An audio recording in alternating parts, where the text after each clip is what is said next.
Everybody wants to understand how the world works today. You go to the barbershop, everyone has an opinion. On social media, everyone has an opinion. At family events, parties, everyone shares bombastically their opinion on current events. This politician said this politician did that. If you really want to understand how the world works today, you must, this is non-negotiable. You must have a basic, foundational, elementary understanding of these three subjects: geography, economics, and history. I'm not saying you have to be a voracious reader who reads a 300-page book on the geography of Western Europe. I'm not saying you have to read a 300-page book about the life of Julius Caesar, but understanding a few basic foundational facts of these subjects will greatly enhance your understanding of the world. For example, we hear a lot about Russia in the news. Geographically, since Russia is the largest country in the world, it is bordered by 14 other countries. Of those 14 countries, there are 6 of them: Estonia, Latvia, Lithuania, Poland, Ukraine, and Georgia, that are considered adversaries, or they at least have strained relationships with the Russians. Out of those 6 countries, here's when you sprinkle in a little bit of history, only Poland wasn't part of the Soviet Union. What happened is these areas were part of the Eastern Bloc. In the early 90s, when the Soviet Union fell, 1990, these territories were then given independence. And many of them have allied with the West and Western interest. A little bit more history. Russia has been invaded many times in its history. It was invaded by the Mongols in the 13th century, and the Golden Horde, which they were called, actually controlled Russia for a period of time, and Muscovy became Moscow. Poland, the country I mentioned, one of the countries that borders it, the Polish-Lithuanian Alliance. I forget the name of it. It's been a while since I've read about that. But they combined together and they control parts of Russia. These two countries border Russia. Sweden, for a period of time. The famous Napoleon Bonaparte, who fell miserably and was forced to retreat. Germany invaded Russia twice. In World War I, on the Eastern Front, and in World War II, Operation Barbarossa. The United States, on the other hand, is only bordered by 2 countries: Canada and Mexico. Both of those countries have good relationships with the United States. They are considered allies. And the United States can use leverage from their government to persuade Canada and Mexico to do certain things. The United States is under no danger on its borders. Unlike Russia, who feels like they're getting boxed in on their borders, considering their history and geography. And many of those countries, as I mentioned, they actually invaded Russia in the past. And that would explain why, when you hear the words Russian aggression, Russia seems to be more aggressive than America because of its geographic and historical positions. Economics. The 2024 Nobel Peace Prize book that was written, Why Nations Fell, talked about how countries that have free market principles, low taxes, within reason, little government intervention, private enterprise, capitalism, the rule of law. No one wants to do business and risk investment in a country where you don't have a legal system, a police department, and force that can be used in case of wrongdoing or their property being stolen. That's why the United States, China, once Nixon opened diplomatic ties with China, and China opened themselves to the West, and they implemented a lot of free market principles. They're still autocratic, but their economy is pretty much a free market economy.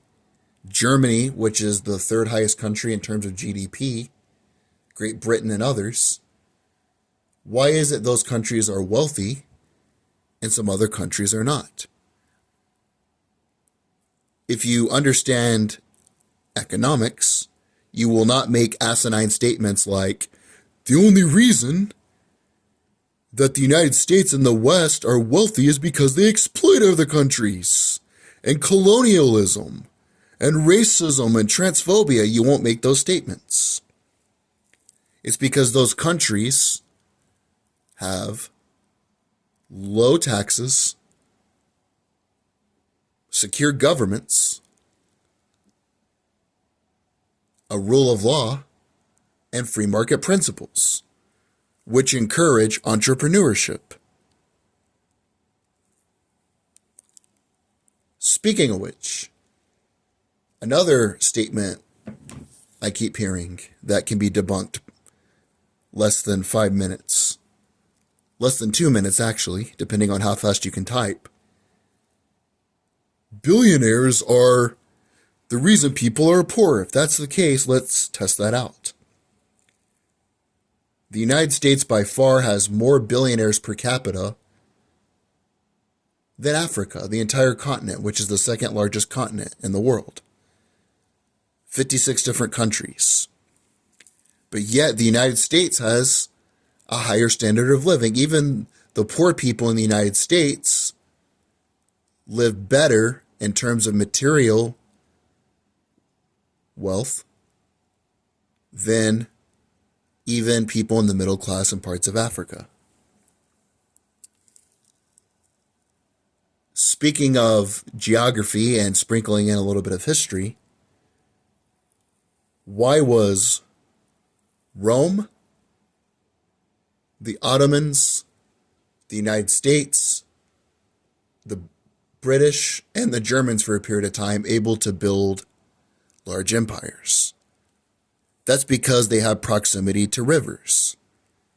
Rome controlled the Mediterranean. I've been reading about Julius Caesar, and it talks about how Pompey the Great, who was the adversary to Julius Caesar in the Roman Civil War, he learned how to control the Mediterranean. He learned how to control the trade routes, and he defeated pirates and invaders and ended up taking control of the Mediterranean. And the Mediterranean states around Rome, like Greece, is the territories they took. The United States is bordered by multiple bodies of water: the Atlantic Ocean, the Gulf of Mexico, America, whatever it's called now. I don't follow current events that closely. Great Britain, the Thames River, the Thames River, however you pronounce that. The Ottomans controlled the Black Sea when they got Constantinople, which is modern-day Turkey, Republic of Turkey. But that body of water gave them the ability to control trade routes, and controlling bodies of water also gives these empires the ability to expand their naval presence. The United States, when they went to war with the Philippines, the American-Filipino War, which is one of the more forgotten conflicts in United States history, they were able to get a naval base in the Philippines, and that gave them the ability to have a presence in the Pacific. So the United States now has naval bases in the Atlantic and the Pacific, which gives them the ability to expand their naval presence. It's no coincidence that all these countries have that in common. Understanding that basic concept, and you won't make statements like, this country is only wealthy because of exploiting things, or the Roman Empire was only wealthy because of racism, sexism, homophobia. That's just not accurate. If you really want to understand, begin with this. I know it's not sexy. I know it doesn't emotionally flutter your heart and make you feel great. Get a map. I have a big map on my wall behind my bed. Looking at that map really shows you a perspective of how the world is. You can see where Ukraine's at on the map. This country that has gotten so much news coverage. You can see how small it is. And I'm not trying to delegitimize that, but seeing where Ukraine is, seeing its proximity to Russia, will really enhance your knowledge and understanding. I'm not telling you how to think. I'm simply telling you to get more resources to increase your ability to think. Get a map. You could print one off. You want a physical map of the world. Get one on your wall. Get your hands on one and really look at it. And then the first thing you can do is memorize the continents, largest to smallest. There are 7 of them. Asia is the largest. Africa, North America, South America, Antarctica, Europe, and Australia, which is the smallest. Here's another fun fact for you. Unlike other continents that have multiple countries and territories, the United States has multiple territories like Guam and Puerto Rico that it has jurisdiction over. The United Kingdom has Ireland and other territories that has jurisdiction over. Australia is the only continent that comprises of one continuous country. And then once you learn about that, then you can learn about William the Conqueror in Great Britain, the Norman Conquest, how the United States giving people constitutional rights really enhanced entrepreneurship.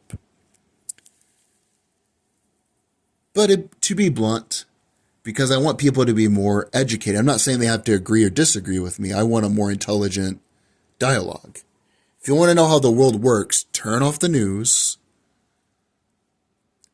stop being emotional, and get a damn map. I saw this, and this is kind of what galvanized me into creating this video. I saw a fake book story of a girl I know. I don't want to get into her. All my interactions with her have been good. She's been nice to me as few times I interacted with her. I have nothing personally against her, but the stuff she posts sometimes, like in her story, America is full of bullies. They want to bully each other.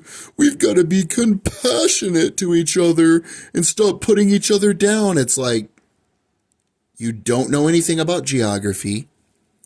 You don't know anything about history, and you don't know anything about economics. You can look into those things and disagree with me based on that perspective, but just having an opinion that's extremely emotional.